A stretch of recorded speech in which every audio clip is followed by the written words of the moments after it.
I love quotes. He had something he said like, if you think you have a problem with me, call me.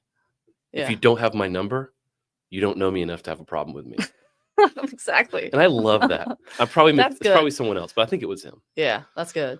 I was like, damn, that's good. That's well, really good. That's the thing about, being in the space I'm in is like people will have their opinions of you. They don't know. Right. You know. Right. You have no idea. And the issues can be so complex. I'm like, it's not exactly always what it seems. It's not so cut and dry. So it can be kind of tricky. Well, this happened, therefore this happened, therefore this happened. With today's day and age, people, they don't want to hear the whole story. No, they don't. They don't hear the context of it. No. Like, what happened with that judge guy? Like, what happened with that? I'm like, well, let me tell you. Yeah. Back in 2020, want some context. This happened and this, so it's all, yeah.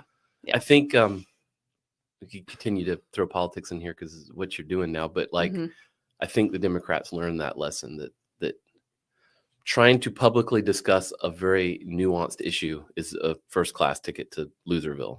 It's too much. Like, yeah. I mean, I build websites for a living, yeah. And I can't tell you how many times someone will write something and it's like 5 paragraphs. I'm like, they will not read any of it. No. And they're like, well, how much should I write? I'm like, 5 words. Sentence. Like they're not even gonna, like, it's the same with the news. Like people aren't going to pay attention.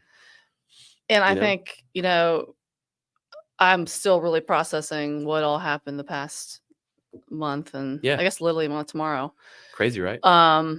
But I'm still really dissecting that. We'll love to talk more about that, but I think it comes down to how we talk to people and how we, our party in general, govern and who we bring into the tent. Like I said, it took me 3 years in order to be accepted. Right.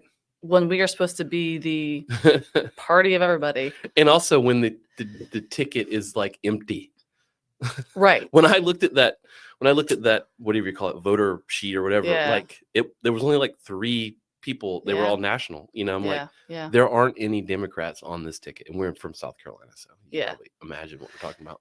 Right. It was like, why are you being so picky?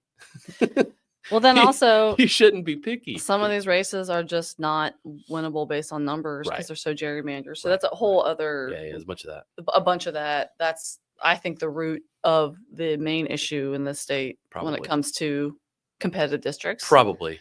And it goes on both sides. Probably most states, but yeah. Yeah. So. Gross. But failing wasn't fun.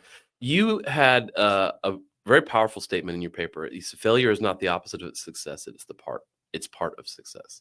Sorry. Failure is not the opposite of success. It's part of the process. I'm reading it. I should read it right. Can you expand on that a little bit? Well, you learn from it, right?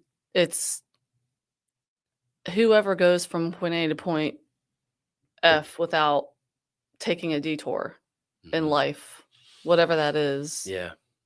And I hate the saying, you don't fail, you learn to win, or whatever that saying is. What is it? I don't lose, I win. No, I learn. I don't even remember. I don't lose, I learn. Yeah. Lose, I learn. Yeah. I guess, but saying like failure, like to have put your life on hold and putting yourself into something. Yeah, you lost the ball game. Completely. They outscored you. No, I lost the World Series. Yeah, I mean. Not just one game. Yeah, I mean. Lost everything. Yeah. And so it take your lumps and learn from it. It could really suck. Yeah. But what I found in that was a lot of resilience. And even when I was never embarrassed, but I was like, all right, Heather, like one foot in front of the other. Yeah. Keep showing up, keep learning, keep doing what you're doing. And so I made myself do that when I didn't want to. It's like going to the gym when you don't want to. You show up when you don't want to. And it was like practicing a muscle, even after those defeats, like keep doing what you feel is right. Yeah. And so I worked on, in between those campaigns, like I worked on getting lawyers for the boiler room during the 2020 election. I helped knock doors for campaigns. I was doing this Workhorse Women series where I had women on, promoting women running for office across the state or whatever.